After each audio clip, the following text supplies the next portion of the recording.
Another category is the skin lighteners. Here we have alpha button, we have the giga white, the snow white, the sepia white, so on and so forth. So this is the category of skin lightener. You just research more. There are so many skin lighteners. So the popular one is sepia white, alpha button, licorice,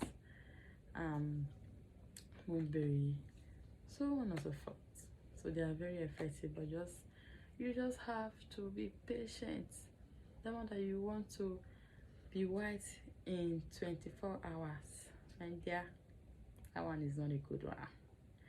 No natural skin lightener will give you that. No natural skin lightener will make you white in 2 weeks. It's not possible. Organic cannot do that. So all those active, those natural active, they have time duration. For you to see a visible result, you have to be consistent in usage. You have to be consistent in using it. For example, if you are using niacinamide, you have to be consistent in using it. You will only see results in 6 weeks, from 6 weeks. So when you want to use a natural product that you sure you don't have any effect, you are sure your skin and body is safe, and you are sure you will not wake up with fine lines and stretch mark and different other skin conditions, you need to be patient, you need to be consistent, you need to use very well. Now you use today, you say I'm sweat, I'm feeling heat, you will not use till next week. No. Another category is the surfactants. We have surfactants are primary component of cleaning detergents. The word surfactants means surface active agents. So the main purpose is for cleaning.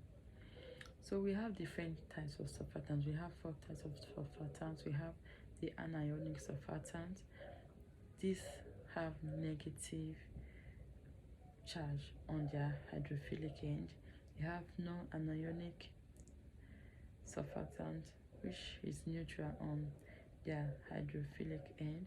We have cationic surfactant, which is positive on their hydrophilic end, while we have aphoteric surfactant, which is positive and negative on their hydrophilic end. So let's go one by one. Anionic surfactants are mostly used in soap and detergent. They create a lot of foam when mixed. So examples of anionic surfactants are sulfants, sulfonates, and glutonate. Examples of anionic surfactants are sulfats and sulfonates, and so on. So they create a lot of foam. So it is a best choice for multi-purpose and soap and detergent. So another thing you need to know about anionic surfactant is that you can use it with aphoteric surfactant. You can use it with ionic surfactants, but you cannot use with cationic surfactants because cationic surfactant is positively charged.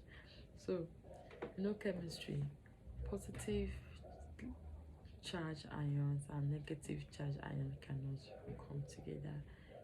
It will give you an unstable product. It will not be stable.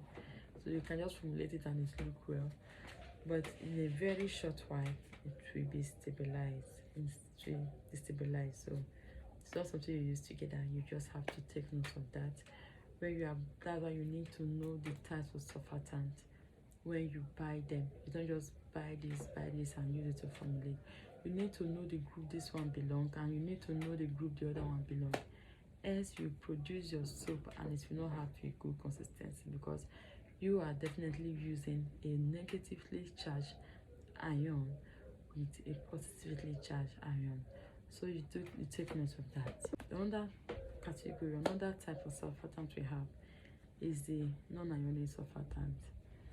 Non-ionic surfactants is mostly used with anionic surfactant because the ladder is really low. It has low foam. So another type of surfactant is the cationic surfactant. This is positively charged ion and is an antimicrobial, so that's why it's mostly using the surfactant. So it's another good one, but just know that you cannot use it with anionic surfactant because they are both going different ways. So one is positive, the other one is negative. It will create an unstable product, so you just have to take note of that and make sure you're not using them together. So example of that, of cationic surfactant, is alkane ammonium chloride and so on and so forth. So the last one is the aphoteric surfactants. It have a dual charge because it have positive and negative charge ion. So the pH of any given solution will determine how the aphoteric surfactant reacts. So in acidic solution, they behave like anionic, while in alkaline solution, they behave like the cationic surfactants. Aphoteric surfactants are often used in personal care products such as shampoo and cosmetics, example bentel and amino acids. Another category of active we'll be talking about is the enzymes. In skincare, it works by removing the dead cells from the epidermis, which is the uppermost layer of the skin. It breaks down the protein bonds between dead cells and the epidermis. Well explained. So the examples of enzymes are one, coenzyme Q10. I know you must have heard of that. So it's a very good enzyme. So we have superroside, we have papain enzymes, we have bromelain enzymes. Papain enzyme is from papaya, that's purple. While bromelain enzymes is from pineapple. So they are good enzymes, they are great exfoliants. They remove, and they are very mild.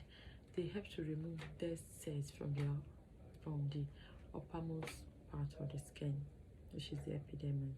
So when you don't have dead cells in your body, anything you put in your body will penetrate so fast and you have a glowing skin. So adding bromelain or papain enzymes to your scrub when formulating is a very good option. You will really have good effects. So that's for that.